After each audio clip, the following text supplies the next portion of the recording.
Oi, gente, tudo bem com vocês? Estamos em mais um Psicotapa Cast. A gente deu uma pausa, mas voltamos com força total. Estamos recebendo hoje uma convidada super especial que já esteve aqui conosco, mas hoje vai falar de um tema bem diferente. Vamos abordar diversos assuntos. Eu quero te agradecer, Maura Oliveira, por estar aqui conosco. Obrigada.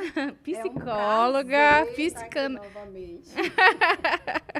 psicóloga, especialista em psicanálise, e hoje a gente vai abordar um tema que está super em alta, mas a gente vai falar de muitas outras coisas. Porque o tema aborda outras coisas Ai, também. meu Deus!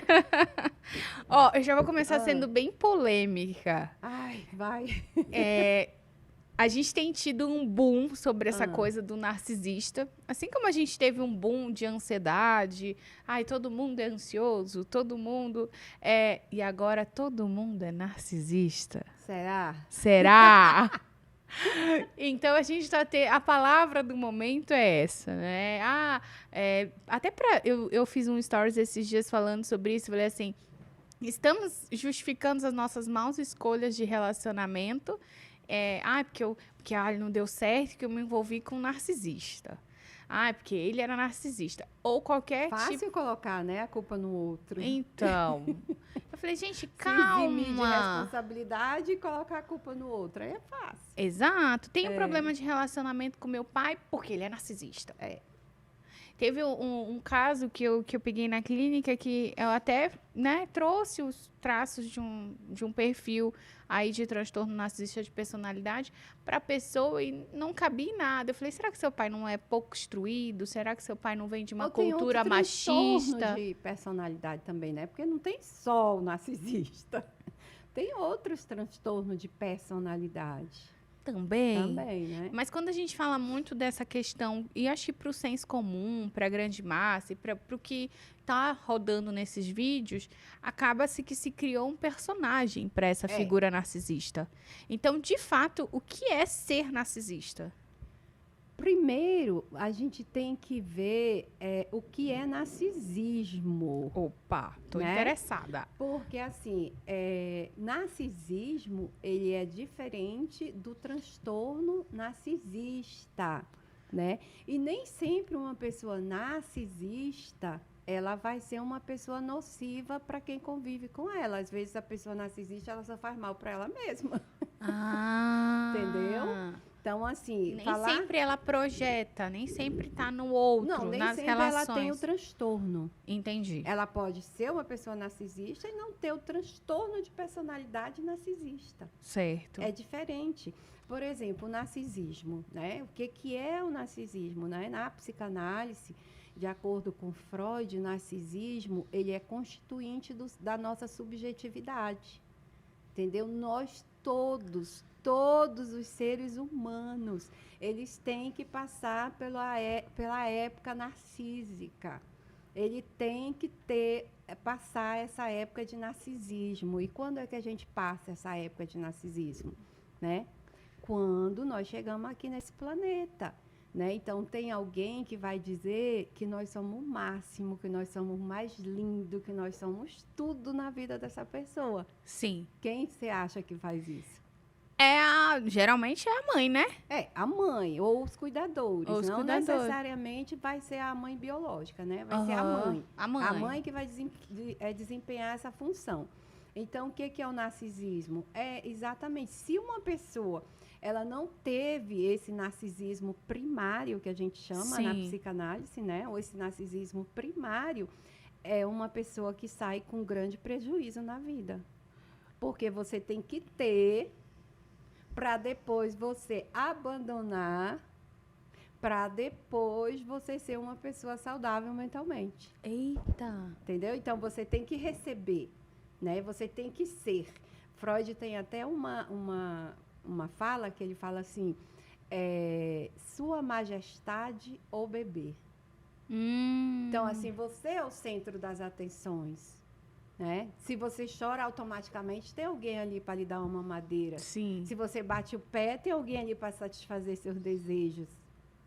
Então, quando isso não ocorre, há prejuízo para esse ser humano. Mas só que logo em seguida, esse ser humano vai abandonar esse narcisismo primário, ele vai sair daí, né? E quando é que a coisa não sai muito bem? É quando a pessoa fica aí. Quando ela cresce, né, se desenvolve achando que ela é o centro do universo. O sol. Que está todo mundo ao redor dela para servi-la, né? Para estar satisfazendo suas necessidades. Aí que é o problema. Mas o narcisismo, ele é necessário. Né? E ainda tem mais, por exemplo, quando nós chegamos aqui, os nossos pais, se eles foram bem investidos no narcisismo deles, é com esse narcisismo que eles vão nos investir. Ah, então, por exemplo, se meu pai e a minha mãe vêm de uma falta disso, eles também não conseguem me fortalecer nessa etapa. Dificilmente. Porque é exatamente isso que vai acontecer. Então, saindo desse narcisismo primário, aí você tem que se constituir, né? Porque aí você vai encontrar outras pessoas no caminho, você vai descobrir que você não é o centro do universo. Geralmente, isso se dá com que idade? 1 ano e meio para 2? Já começa a perceber... Porque quando o bebê chega aqui, ele não tem noção dele mesmo, né? Sim. Ele não chega pronto, ele não sabe que ele vem misturado com a mãe. Então, para ele é a extensão da mãe. Então, para ele, tudo ali, ele é a mãe, ele está junto. Então, ele tem um mundo inteiro servindo ele. Né? Ele chora, aí já tem quem dê a comida, alimentado. Se tudo isso ocorrer bem, se todas as necessidades desse bebê for satisfeita, né, conforme o tempo dele e a necessidade dele, né, ele sai desse período, ele sai bem constituído. Constituído fala-se psiquicamente, né? Sim. É uma constituição psíquica. A gente fala até uma constituição... É como se fosse assim, ele sai fortalecido. Sai fortalecido. Então, né? É como se ele fosse um exemplo bem... né? Mais pra gente tornar claro. É como se fosse um bolo, foi no forno, e esse bolo tá lá assando, ele ficou pronto. Então, tipo, essa fase do narcisismo é como se fosse isso, tem que ficar pronto isso na mente, na formação. Necessariamente. Eu costumo falar assim eu dou um exemplo de como é que é? Uma garrafa, alguma coisa, um lugar que você vai depositar alguma coisa, você vai preencher alguma coisa, né? Aqui, pra gente... Tá cheio. Tá cheio se deu certo, né? Você chega, porque você chega vazio. E aí alguém... Você chega no mundo uma garrafa vazia. Vazia. Tem uma garrafa vazia aí, Juliana, pra gente mostrar pro povo? Não, pra mostrar pro povo, porque pra gente é claro, mas pra quem tá em casa não é. Então, dá ali pra mim, ó, uma vazia.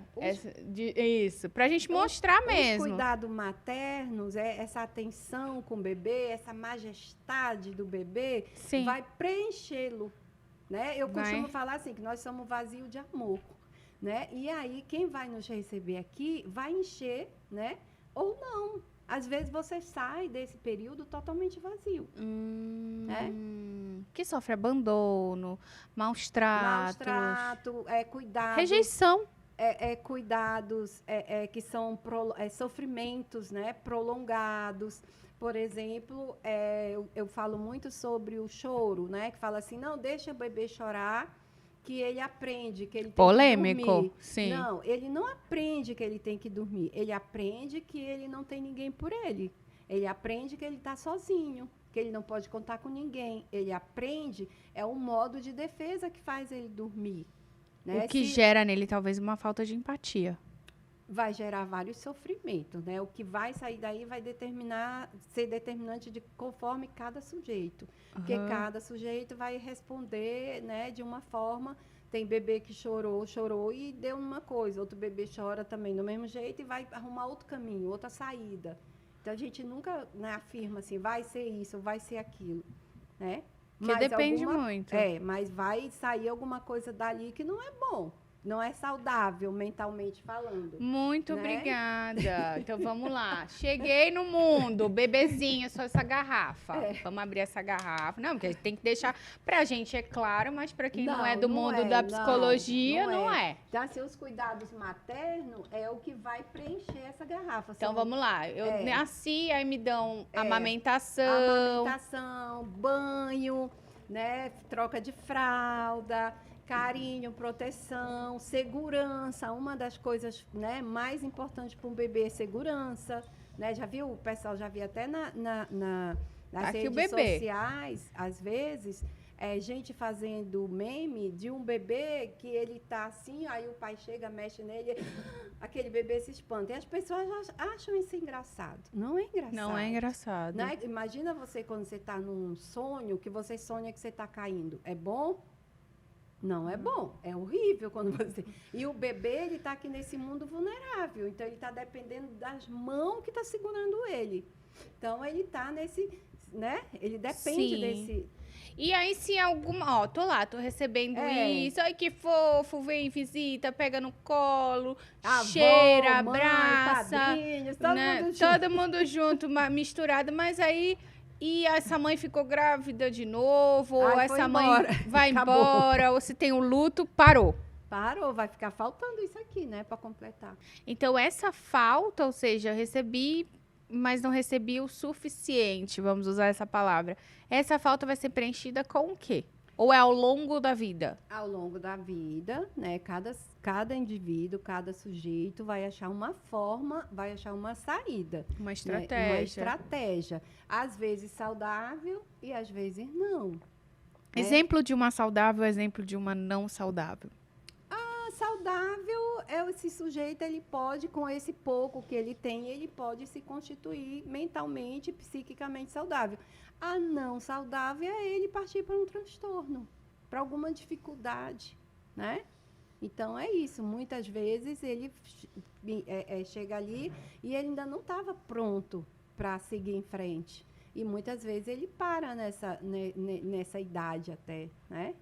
Às vezes chega lá na frente e aí se descobre, mas ele não está tão maduro para estar aqui, né, nessa etapa da vida. Ele ainda estava aqui atrás, porque ele ainda estava esperando alguma coisa ali chegar e não chegou.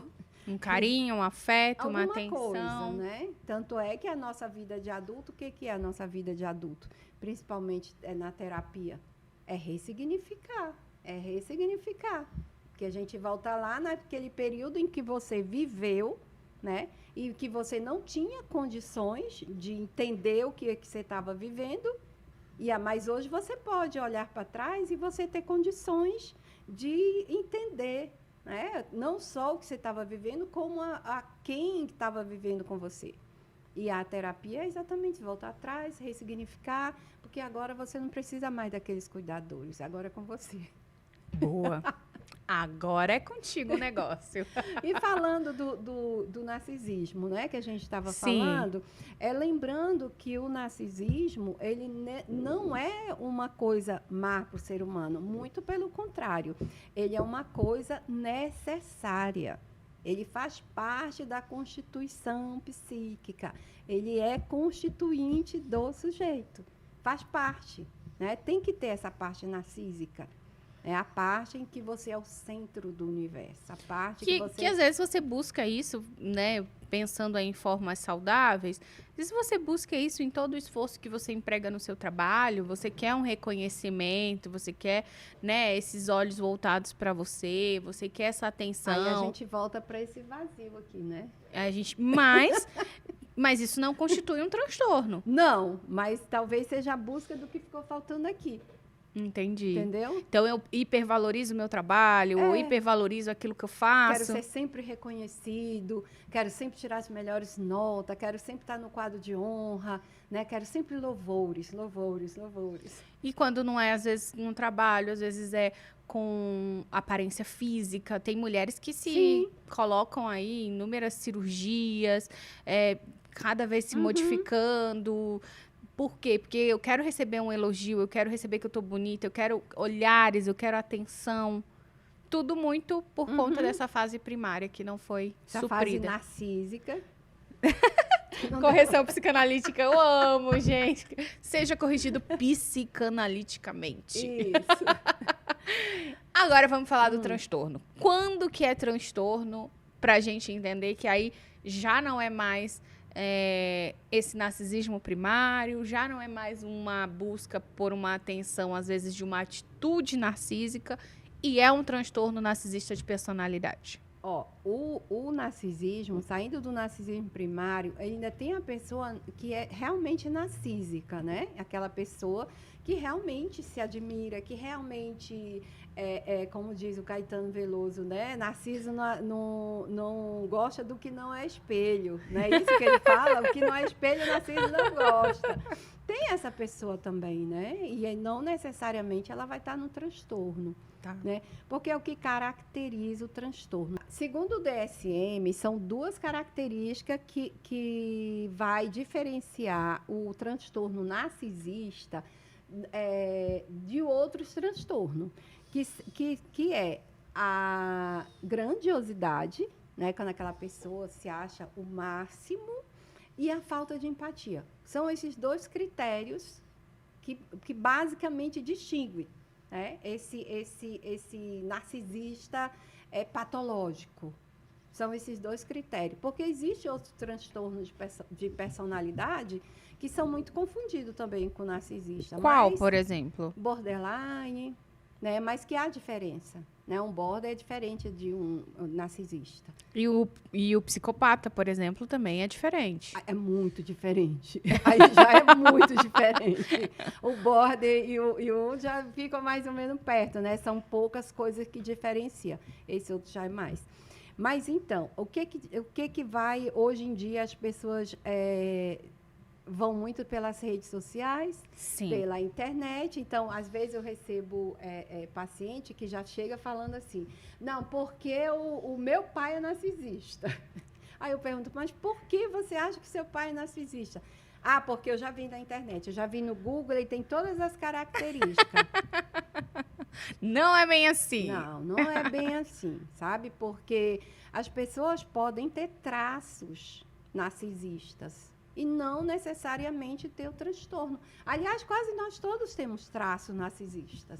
Afinal de contas, a gente teve o narcisismo lá no início, né? Então, daí a gente tem traços. Não necessariamente você vai desenvolver o transtorno narcisista. E que o transtorno narcisista, ele se baseia exatamente no prejuízo que você vai ter nas relações. Exemplo. De uma pessoa, por exemplo, que ela não consegue ter empatia com o cônjuge, ou com os filhos, ou com os amigos, que ela está sempre no centro das atenções, ela não consegue se colocar no lugar do outro. Então, até para a gente deixar claro, essa falta de empatia, ela pode ser manifesta, inclusive, acho que na sua prática clínica dá até para falar a respeito. Por exemplo, eu peguei um caso assim, e acho que é legal para a gente mostrar. O paciente veio e falou assim, não, mas o bebê chora durante a noite e é ela que tem que ir lá, porque o que ele quer eu não tenho.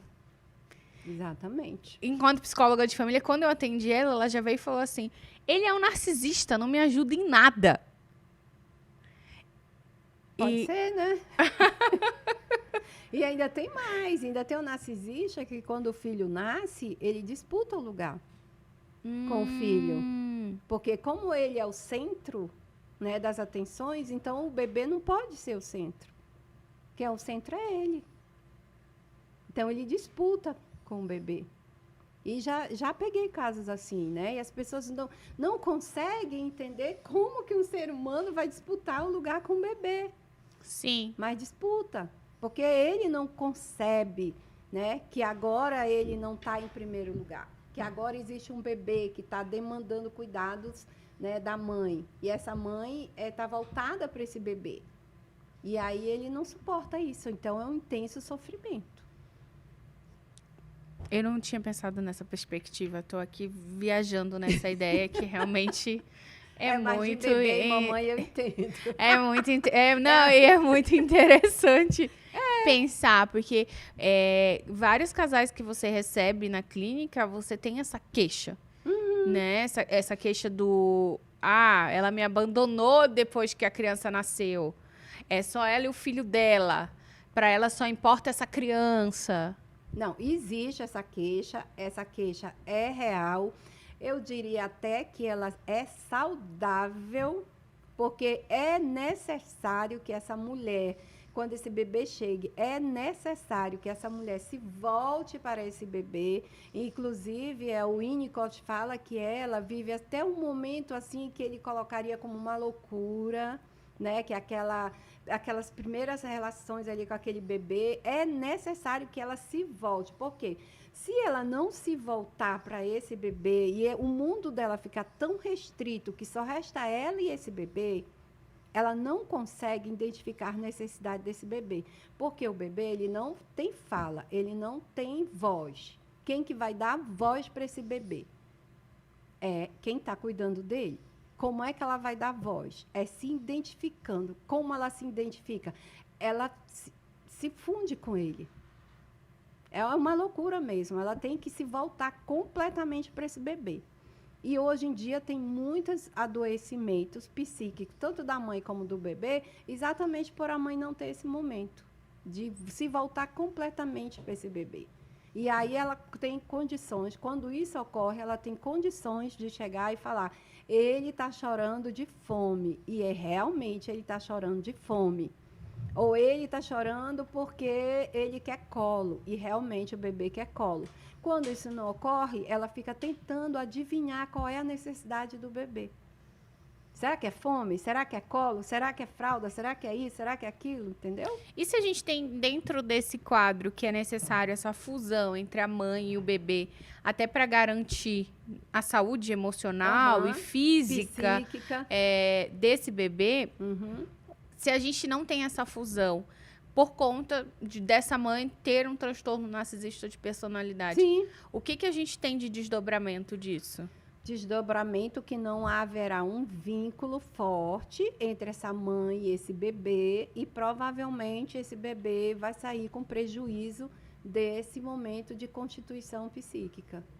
Porque o que vai fazer com que esse bebê saia bem é um vínculo forte com a mãe, porque afinal de contas vai ser a primeira relação dele no mundo, e essa primeira relação vai servir como exemplo para todas as demais para o resto da vida.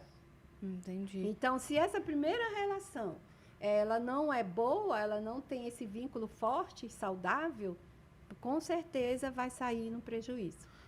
Tem uma fala que virou muito comum nas redes sociais ultimamente, que é: eu amo meu filho, mas eu não gosto de ser mãe. Eu amo meu filho, mas a maternidade é muito ruim, me sobrecarrega demais. Eu não quero me desfazer de mim para me voltar para essa criança. A maternidade me sobrecarrega. E tem se feito um movimento muito importante para acolhimento dessas mães. Mas até que ponto, à luz, né, da psicologia, da psicanálise, isso de fato se sustenta? É polêmico. Polêmico? Eu quis ser polêmica agora. Haters, é agora, é a hora de vocês. Se não for agora, não é nunca mais. Mas é assim, existe, né? A maternidade realmente é pesada. A maternidade é mais pesada ainda para quem entra na maternidade com uma visão romantizada, né? E é exatamente por isso que eu falo sempre sobre o psicoplanejamento familiar. Perfeito. Porque seria uma preparação psíquica para você entrar, né, a uma gravidez mais bem preparada. Não é uma segurança, né, que você vai afirmar que vai dar certo, mas com certeza você vai sair dali com mais ferramentas para lidar com as adversidades que virão. E aí, o que acontece com... a gente estava falando ainda há pouco sobre esse momento de fusão. Sim. Né? São muitas cobranças em cima da mulher. Né? A mulher tem que ter um bebê e na semana seguinte ela tem que estar com a barriga chapada. Obrigada, né? Influenciadora. Vocês são ótimas. Ela tem que estar, né, linda, maravilhosa. Vejo, de vez em quando eu vejo, né? E sempre as mulheres acabam de ter um bebê e aí já está lá no Instagram maquiada, com uma cara ótima, né? E não é assim que funciona, né? É por isso que E tem... gerando uma mentalidade de que é assim que se E conduz e não cada um tem a sua não é. particularidade, né? Uma das digitais influencers, acho que mais falou de maternidade ultimamente é a VTube. Ela fez, né? Aham. Mostrou o corpo, mostrou uma maternidade um pouco mais Real. Real, mais né? próxima da realidade, porque eu acho que assim, se mistura muito por conta dessa cobrança. Não dá para você lamber a cria, né? Vamos usar esse termo, lamber a cria. Você não tem como você lamber a cria e, ao mesmo tempo, você andar maquiada, em cima de salto e ir para academia, né? Inclusive, tem muitas também se faz um aparato, né? De enfermeiros, cuidadores, para ajudar nesse momento. E, muitas vezes, o que eu falo é o seguinte, o apoio, ele tem que ser para a mãe. A mãe tem que ter uma rede de apoio. E qual é essa rede de apoio? Essa rede de apoio é para ajudar ela nas necessidades básicas dela e nas necessidades domésticas também, que, né, a gente sabe que tem, né? Então, mas nunca essa rede de apoio ela é para o bebê. Ah, então a ordem é diferente. Eu tenho uma rede de apoio enquanto mãe e a minha rede de apoio fortalecida me dá suporte para eu conseguir amparar esse bebê. Ah, e muitas entendi. vezes eu vejo as enfermeiras ou as babás ser a responsável pelo bebê, né? Bowlby falaria bem sobre isso, terapia do apego. Não, tem que fortalecer essa mãe para que a mãe fortaleça o bebê, para que ela tenha esse momento de loucura e se identifique com esse filho, se identifique com esse bebê. Porque para eles dois isso é fundamental. Então, talvez essa fala que é polemizada do eu amo meu filho, mas eu odeio tudo que vem nessa carga de maternidade, ela venha por conta da ausência de rede de apoio. A maioria, sim, porque é muito difícil, principalmente para mãe solo, né? Principalmente, já atendi mulheres totalmente desorganizadas, porque 4 meses de bebê, o bebê tem que ir para a creche e ela tem que voltar para o trabalho, e ela não consegue ficar no trabalho pensando no seu bebê. Então, assim, é desorganizador para uma mãe que realmente, naquele momento, quer estar com o bebê, mas ela tem que trabalhar, ela tem que ter, né, gerar o sustento da casa. Então, é por aí. Tem a expectativa e a realidade. Muito grande. A distância. Né? A vida real. Eu brinco, né? Real, na teoria, a prática é outra. Com certeza. Para a gente entender um pouco melhor a questão do narcisista, tem uma coisa que me chama bastante atenção, que é as pessoas vincularem todas as atitudes das pessoas que têm o transtorno narcisista de personalidade ou que têm traços com a maldade, com essa coisa da perversidade, com essa coisa de... Por exemplo, esse marido que a gente deu o exemplo. Porque ele é mau, porque ele não levanta e não me ajuda com esse bebê. A emoção, totalmente, né? Falando ali. E, inclusive, quando eu atendi o marido, a gente sempre fala, né? Dessa psique masculina e dessa mente masculina, às vezes ser totalmente necessidade de direcionamento. Como eles têm essa necessidade.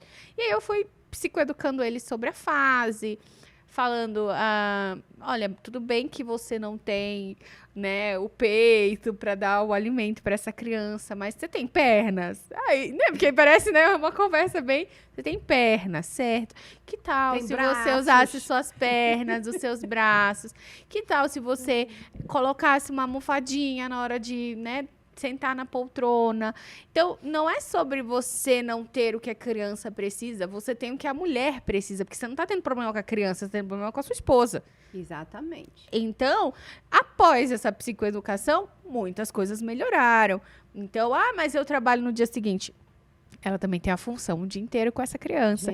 Então, tem muitas coisas... Dia e noite, né? Exato. Dia e noite. Tem muitas coisas que são trabalhadas e você consegue perceber que não tinha uma maldade. Às vezes tinha uma falta de instrução, às vezes tinha uma falta de entendimento dessa situação. Às vezes tinha um padrão familiar que ele nunca viu esse pai ajudando a cuidar de uma criança. Né? Quem vem de uma educação aí, década de 70 ou 80, não era responsabilidade do pai. O pai sai, ganha o dinheiro, e essa mãe, esse pai não fazia atividades escolares, esse pai não fazia alimento, esse pai não trocava, então não tinha todo esse olhar. Então, às vezes, vem também de um padrão, mas eu percebo as pessoas demonizando, vou usar essa palavra, o narcisista muito voltando para a questão da maldade. Não tem maldade porque ele não tem empatia. Ele não tem empatia. Como é que ele pode pensar na possibilidade de fazer um mal para aquela pessoa?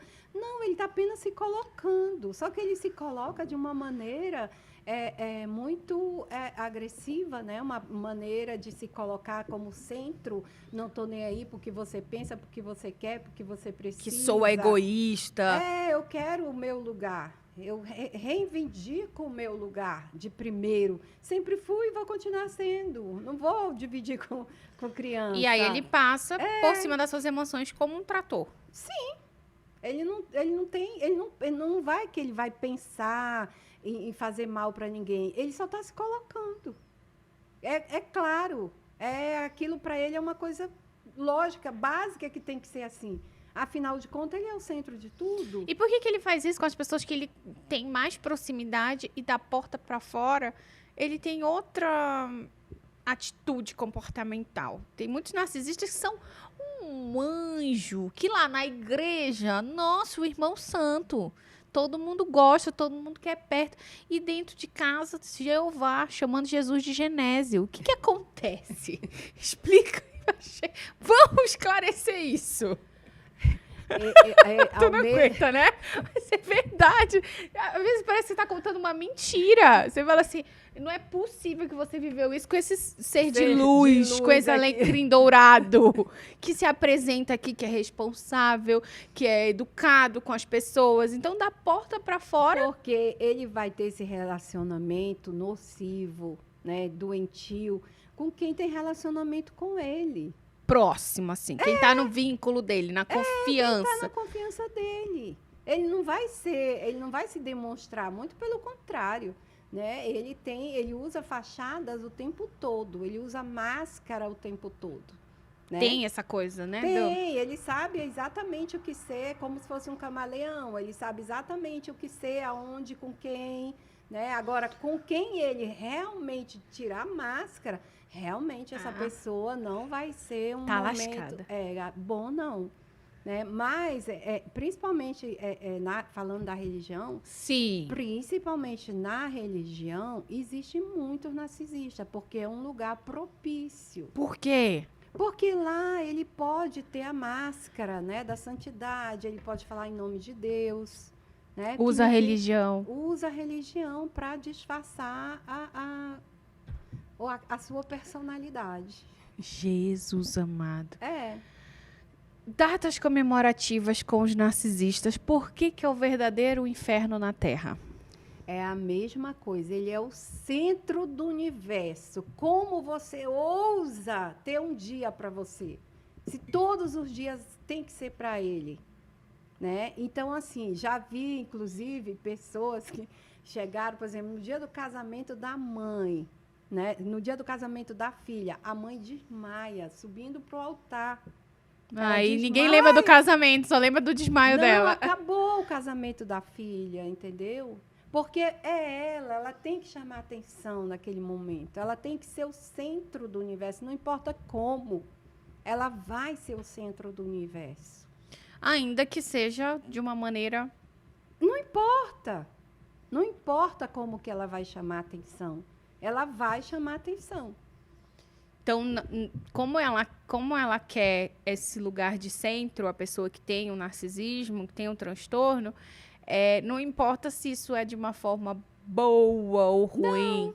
Não, ela pode te fazer também muita maldade, né? Mas aí não entra que ela está pensando em te fazer mal. Ela faz a maldade... Pela ausência de empatia. Exatamente, pela ausência de empatia que ela tem. Então, assim, você está lá sofrendo, morrendo, e ela está olhando assim, o que houve? Está tudo tão bem? Por que você está assim? Né? Então, assim, ainda temos a união dos transtornos, né? Jesus amado. Você imagina uma pessoa que tem um transtorno de personalidade narcísica e aí uma pessoa que tem um transtorno de personalidade border.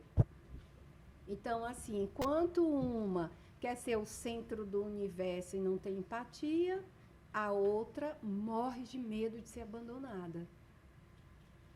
E aí o ciclo E aí você sem olha, fim. você olha para essa relação e você pensa, né? Por que essa pessoa não vai embora daí? Por quê? Por quê? Para quem está fora, é uma coisa clara. É uma coisa absurdamente clara. Você Sim. olha e vê o quanto este ser está fazendo maldade para Sim. esse outro, né? E Porque aí você- inferioriza, maltrata. tudo. Autoestima, bota lá para baixo, entendeu? Faz tudo, né? E aí, mas só que o border, ele morre de medo de ser abandonado. Ele não quer, é a morte para ele ser abandonado. Então, o outro se aproveita, né, dessa fraqueza e aí fica o ciclo vicioso do relacionamento nocivo para ambos. Sabe que quando eu passei por uma fase de convivência com um narcisista, era muito claro para todo mundo que estava ao meu redor que aquilo eram atitudes narcísicas. E eu me vi me afastando das pessoas que, inclusive, me apontavam isso. Pegando um ranço. Quem você não conhece mais o meu parceiro do que eu. Eu conheço mais o meu parceiro do que você. E aí essas pessoas apontavam e eu não percebia isso. Com certeza tive forças para sair do relacionamento porque não era border. Senão estaria... Ah, sim, não sai. Não sai. Não sai, é muito difícil. Agora, eu lembrei de uma coisa, né? Ai, meu Deus. Não, você falando aí, né, que as pessoas viam, né? Eu acho que as pessoas hoje também estão vendo muita coisa. Opa! Né? E aí? Né? Eu acho que hoje, com essa disseminação, né, das redes sociais, eu acho que as pessoas estão se diagnosticando o outro. Né? O marido dos outros, o namorado dos outros, tudo. Os filhos dos outros. As relações, né? Então, uma relação que a pessoa está com dificuldade. Ah, não, mas eu estou com dificuldade porque ele é narcisista, porque ele é isso, porque ele é aquilo. Não, às vezes você só está com necessidade mesmo naquele relacionamento. Nem sempre é sobre adoecimento. Nem sempre. Será né? que esse boom de dar nomes, de categorizar, será que essa necessidade ela nasce para responder alguma... Porque assim, se eu falo que é doença, não só eu saio como uma pessoa que, poxa, você se envolveu com um doente, tadinha, vítima talvez, né? Porque se eu me envolvi com um narcisista, eu sou uma vítima. Narcisista acabou comigo, eu tô destroçado. Ou então nasce talvez, né, pra gente levantar, ou às vezes mais aceitável. É mais aceitável, porque, por exemplo, a gente entraria na mesma discussão. Ansiedade, emoção primária, medo. Mas ninguém quer dizer por aí que é medroso. A gente diz, tudo bem, eu sou ansiosa. Ninguém vai dizer, não, eu sou medrosa pra caramba. As pessoas vão olhar pra mim e vão falar, sou medrosa. Ninguém vai falar isso. Agora, ansioso, a gente já normalizou. Olha, para psicanálise, a gente não trabalha com diagnóstico. A gente já começa por aí. Opa, então conta pra nós. Então, segundo, a gente acredita que o ser humano, ele nunca é. Ele não é ansioso. Ele não é narcisista. Ele está. Ele está. Porque você pode...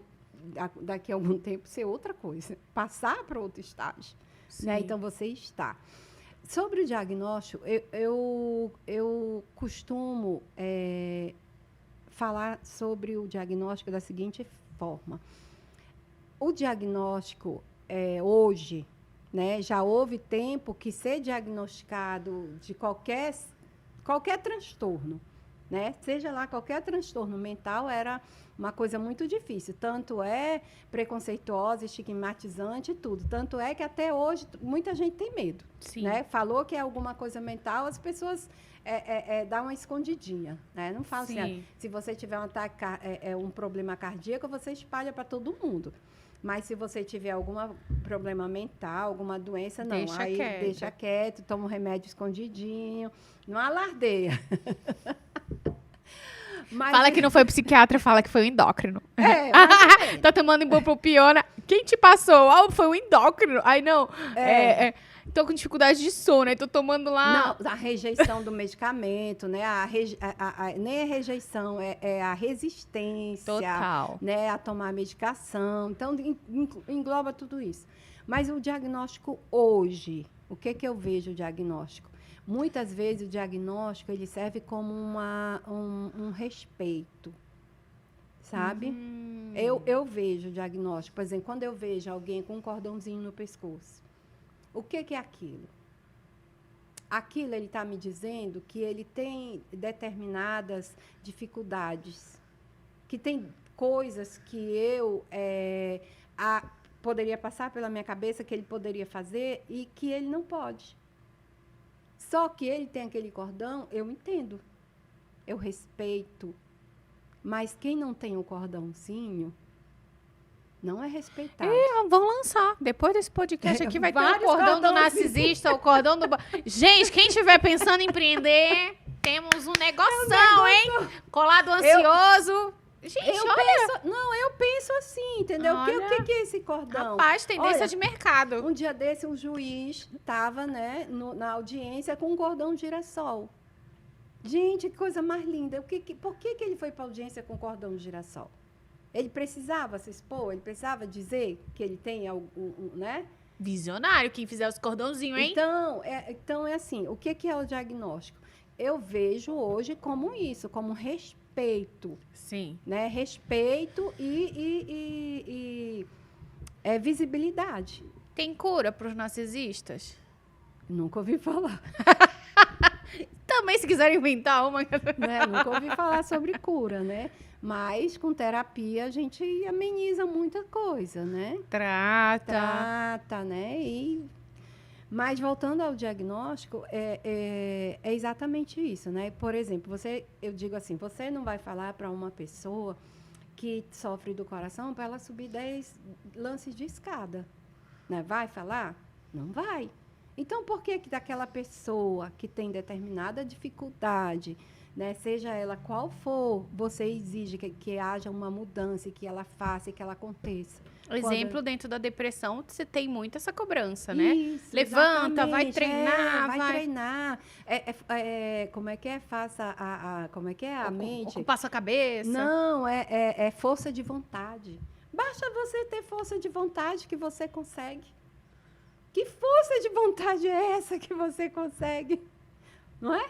E isso deixa essa... Porque esse é um grande dilema de quem sofre das doenças mentais.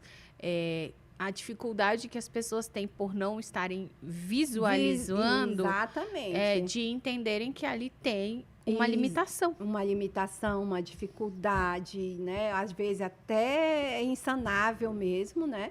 Então, eu acredito que é por aí. Então, eu acredito mais ainda que do lugar que nós viemos para o lugar que nós estamos hoje, eu acredito num futuro, né, numa sociedade em que haverá muitos cordõezinhos, sim.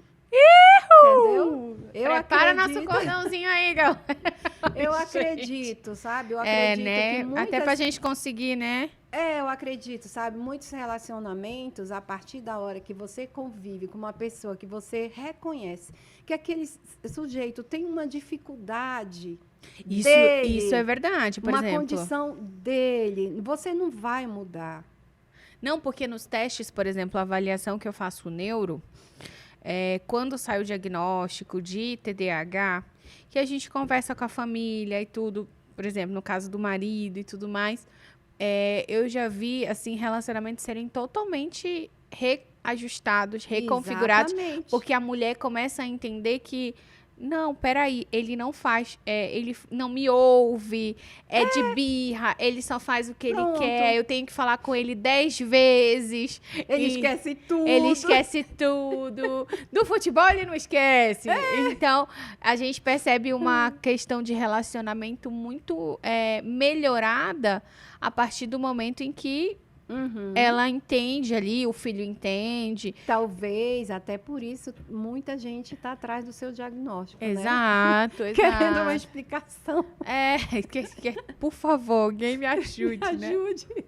Olha, eu ainda não tenho meu laudozinho de TEA completamente, mas Não, já o explicaram. paciente chega no consultório e já assim, doutora, eu tenho TDAH. E por que você tem TDAH? Como você sabe? Não, já li no Google, eu tenho todos os sinais. Ai, não aguento. Ó, a gente vai abrir, já estamos chegando no final que voou.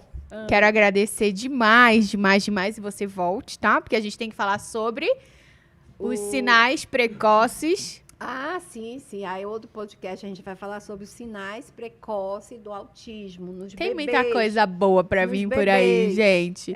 Olha, eu abri, ó, já até abriu aqui, vai até aparecer a voz. Eu abri simplesmente pra galera do TikTok. Gente, pra vocês terem uma ideia, tem um vídeo no TikTok que bateu mais de 200 e poucas mil visualizações. Ele tá lotado de dúvidas, de perguntas, de comentários sobre os narcisistas. Então, eu vou separar aqui pelo menos uns 2 pra gente tentar responder. Pelo menos. menos. Especialista em narcisista é tu. Mas à luz da psicanálise, a gente vai ter outra explicação. A gente vai buscar todas as explicações aqui pra vocês. Vambora. Vamos lá, ó. Deixa eu pegar aqui. É legal porque, assim, nos vídeos a gente consegue perceber o nível de angústia, ó. Esse, aqui, ó. Deixa eu pegar e diminuir esse som. Aí, aqui diz assim, ó.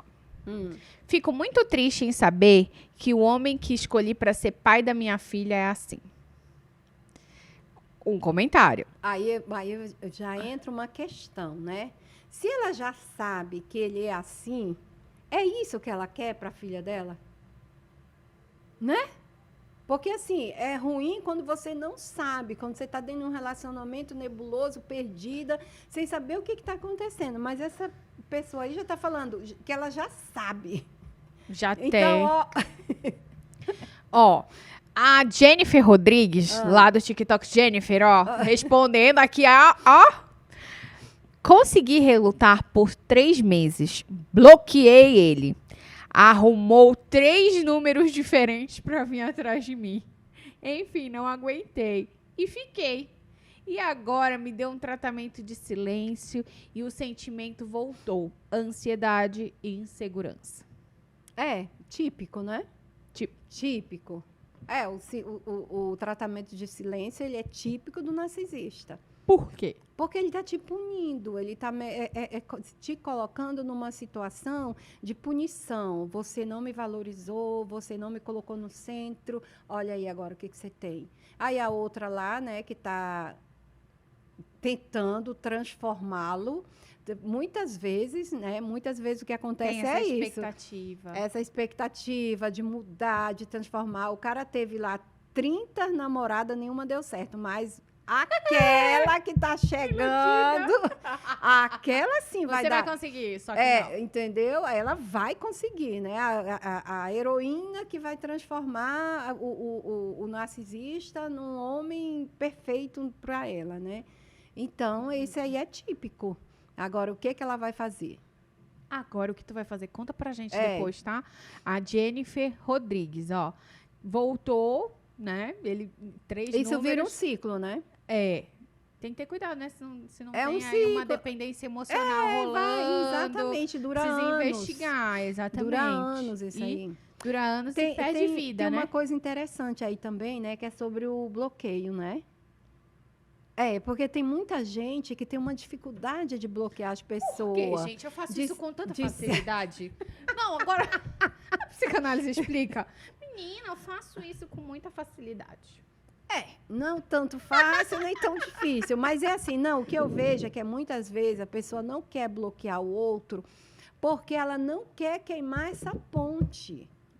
Ela quer, eu amo entendeu? essa analogia da ponte. Ela não quer queimar essa ponte. E ela deixa lá, né, um caminhozinho de volta. E aí, o que é esse bloqueio? Tá fazendo mal? Não tá bom? Às vezes a pessoa fica, por exemplo, a pessoa manda uma mensagem, aí o outro não responde 24 horas. Ansiedade. 48 horas. Ela tá. Gente, se você bloquear, Não vai chegar nada. não vai chegar Olha, nada. que genial! Genial. Não vai chegar Você regulou as nada. expectativas, entendeu? Não vai chegar Então, nada. eu sempre falo assim, tá, mas é esse o relacionamento que você quer? Ficar 24, 48 horas esperando uma resposta? É isso? Porque se for isso, tudo bem, continua. Mas aí tem duas justificativas que eu já ouvi muito no consultório. A primeira é, não quero parecer imaturo ou imatura. Não quer queimar a ponte. Tá, então tá sendo imaturo de não queimar a ponte. Que não queimar a ponte. Receba. Exatamente. Cuidado com sucesso. E tem a outra justificativa que além do imaturidade, né? Ah, não, mas vai achar que imaturo, não sei o quê. E a segunda justificativa que eu já ouvi demais é deixa aí pra depois ver que eu tô bem. Não é bem como. Bem como. Que eu já ouvi essa também, né? Então, não, porque ele pode achar, ou ela pode achar que eu não tô sendo imaturo. Deixa ali. Ele está se preocupando muito mais com o outro do que consigo. Do que consigo. Porque quando eu bloqueio, eu estou preocupada comigo, né? Tô me demonstrando amor. Exatamente. Tô cuidando da não minha é isso que eu necessidade quero. psicológica e emocional. Exatamente. Concordo com essa perspectiva. Entendeu? E o outro não, porque, por exemplo, não vou bloquear das redes sociais, porque daqui a pouco eu vou estar com outra pessoa, vai ver que eu superei. Então, também tá pensando mais no outro do que em si. Só pensando no outro.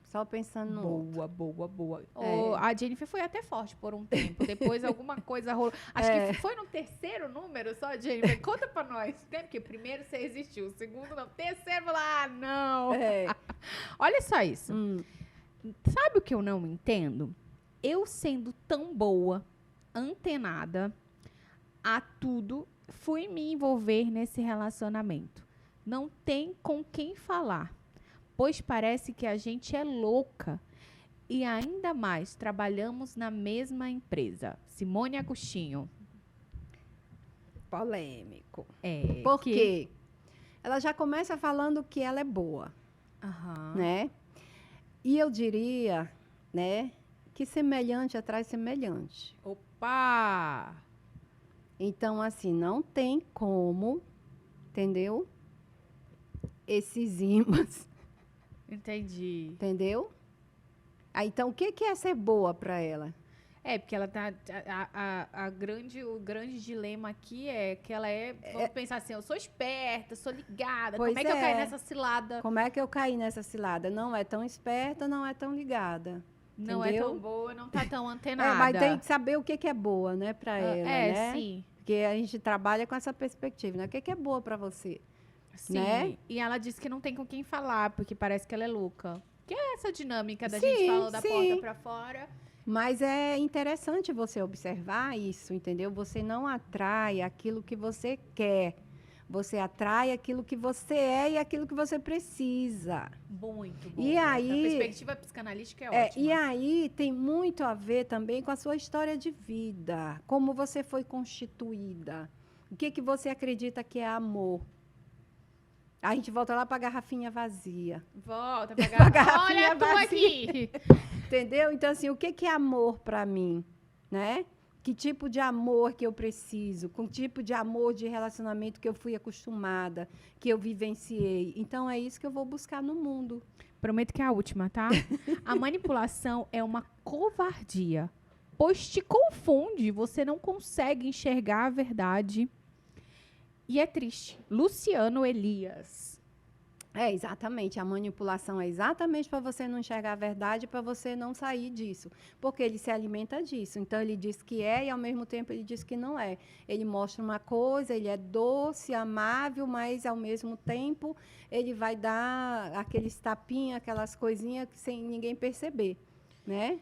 É porque vive muito esse movimento da conquista, mesmo durante o relacionamento. Porque ele te fez sentir uma pessoa especial. É o tal do importante pra- bate e assopra. Isso. Bate e assopra. É. E a pessoa fica ali sempre esperando o melhor, né? Ah, não, ele me machucou, mas ele pediu perdão. Ah, ele me bateu, mas ele trouxe flores. Tem aqui, juro, tem aqui, ó. Ó, alguém falou aqui, ó, das flores. Ó. É, ele traz flores. Isso, tem aqui, né? tem alguém que falou E das aí, flores. isso aí sustenta por algum tempo. Aí, daí a pouco vem um pedaço ruim, mas daqui a Ó. pouco vem uma coisa boa. A Porque Maria se, falou das ó, flores. porque se fosse só ruim, Tu já tinha vazado. mas não é ruim e bom, ruim e bom. Entende? Ó, a Entendeu? Maria. A Maria disse: o meu me mandava flores e declarava toda vez que percebia que eu ia sair fora da relação. Exatamente. E eu nem percebia que era manipulação. Ô, bichinha, gostava das flores, né, mulher? Flor, morre, mulher. Tu que não pode morrer. Obrigada. Nosso tempo voou. Voou Beijo o tempo, no coração né? de vocês. A gente vai ter Tchau, vai ter pessoal. volta.